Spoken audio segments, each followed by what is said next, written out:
Assalamualaikum warahmatullahi wabarakatuh, sahabat-sahabatku sekalian. Hari ini saya ingin membahas materi yang saya beri judul filsafat dalam penelitian. Saya ulangi, hari ini kita akan bahas materi berjudul filsafat dalam penelitian. Seorang peneliti perlu mengetahui hal mendasar yang terkait dengan filsafat.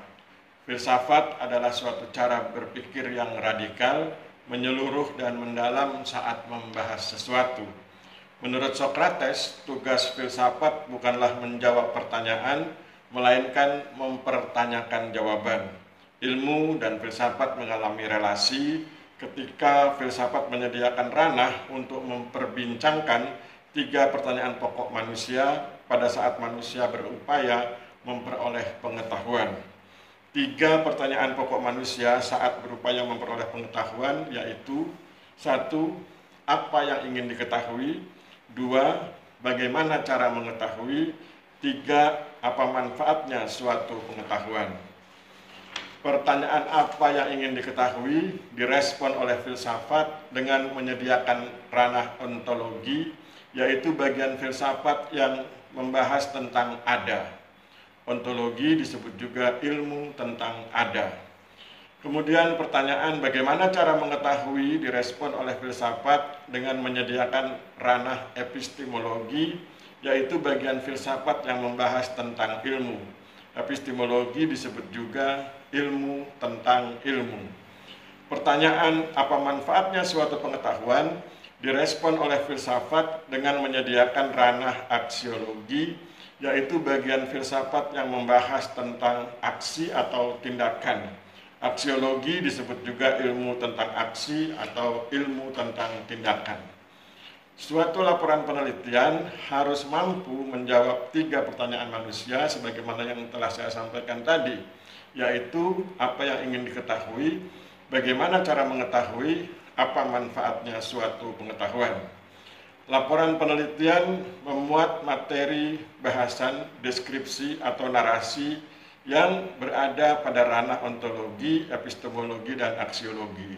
Jadi sebagaimana kita ketahui, apa yang ingin diketahui itu nanti masuk ke ranah ontologi. Bagaimana cara mengetahui masuk ke dalam ranah epistemologi. Apa manfaatnya suatu pengetahuan itu masuk dalam ranah aksiologi. Oleh karena itu, laporan penelitian meliputi ketiga ranah tersebut, yaitu ranah ontologi, epistemologi, dan aksiologi. Ontologi pada laporan penelitian dimuat pada latar belakang. Ontologi itu bicara tentang apa yang ingin diketahui. Itu dimuat di latar belakang dan dimuat di dalam rumusan masalah. Yang kemudian itu berproses melalui penelitian dan jawabannya dimuat pada 2 bagian, yaitu pada bagian tinjauan pustaka dan pada bagian pembahasan dan kesimpulan. Pada bagian tinjauan pustaka itu ada kerangka teoritis dan kerangka konseptual. Hal ini merupakan jawaban teoritis atas pertanyaan yang ada di rumusan masalah.